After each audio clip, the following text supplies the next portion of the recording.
ಪದ್ಮಪುರಾಣದಲ್ಲಿ ಹೇಳ್ತಾರೆ, ಭಾಗವತದ ಮಹಾತ್ಮ್ಯವನ್ನು ಹೇಳ್ತಾರೆ.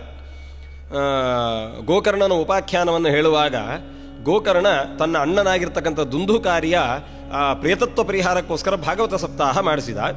ಆ ಪ್ರೇತ ಒಂದು ಗಾಳಿಯ ರೂಪದಿಂದ ಒಂದು ಬಿದಿರಿನ ಕೋಲ್ನಲ್ಲಿ ಬಂದು ಕೂತ್ಕೊಂಡಿತ್ತು. ಒಂದೊಂದು ದಿವಸ ಒಂದೊಂದು ಈ ಕತೆ ಮುಗಿದ ಹಾಗೆ ಒಂದೊಂದು ಗಂಟು ಹೊಡಿತಾ ಇತ್ತು.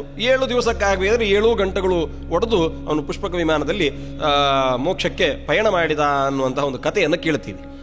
ಅಲ್ಲಿ ಭಾಗವತವನ್ನು ಕೇಳುವಾಗ ಊರಿನ ಜನರೆಲ್ಲ ಬಂದಿದ್ರಂತೆ. ಆ ಕತೆ ಕೇಳಲಿಕ್ಕೆ ಊರಿನ ಜನರೆಲ್ಲ ಬಂದಿದ್ರು. ಆದರೆ ವೈಕುಂಠ ಲೋಕಕ್ಕೆ ಹೋಗಿದ್ದು ಒಬ್ಬನು ಮಾತ್ರ. ಇನ್ನು ಉಳಿದವರು ಯಾರೂ ಕೂಡ ಹೋಗಲಿಲ್ಲ.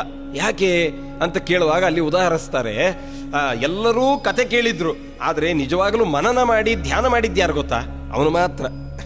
ಅಲ್ಲಿ ಒಳಗಡೆ ಕೂತ್ಕೊಂಡು ಭಗವಂತನ ಕತೆ ಹೇಗೆ ಉಪನ್ಯಾಸ ಮಾಡ್ತಾ ಇದ್ರು ಅದನ್ನೆಲ್ಲ ಮತ್ತೆ ರಾತ್ರಿ ಅದನ್ನೇ ಧ್ಯಾನ ಮಾಡ್ತಾ ಇದ್ನಂತೆ.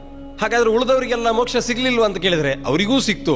ಮೊದಲು ಮಾಡಿದ್ದು ಶ್ರಾವಣ ಮಾಸದಲ್ಲಿ, ಆಮೇಲೆ ಕಾರ್ತಿಕ ಮಾಸದಲ್ಲಿ ಮತ್ತೊಂದ್ಸಲ ಭಾಗವತ ಸಪ್ತಾಹ ನಡೆಯುತ್ತಂತೆ. ಆಮೇಲೆ ಉಳಿದವರು ಎಲ್ರಿಗೂ ಕೂಡ ವಿಷ್ಣು ಸಾಯುಜ್ಯ ಪ್ರಾಪ್ತಿ ಆಯಿತು ಅಂತ ಹೇಳಿ ಅಲ್ಲಿ ಉಲ್ಲೇಖ ಮಾಡ್ತಾರೆ.